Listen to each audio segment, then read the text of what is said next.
Hi, it's Steve. Today we'd like to show you how to replace the end cap for the rail on your dishwasher.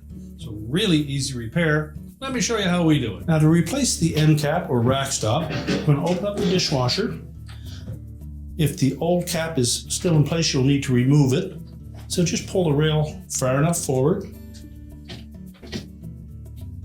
If it is clipped in place, you'll need to unlatch the bottom by pulling down and forward. Then lift the old one out through and discard it.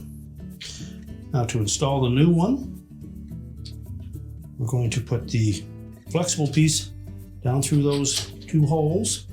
Make sure it's flush on the top. And then we'll hold that flexible piece with your finger in between the top and bottom of that rail.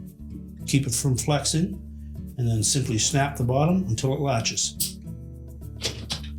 Make sure it's in place. You can close the dishwasher up, and your repair is complete.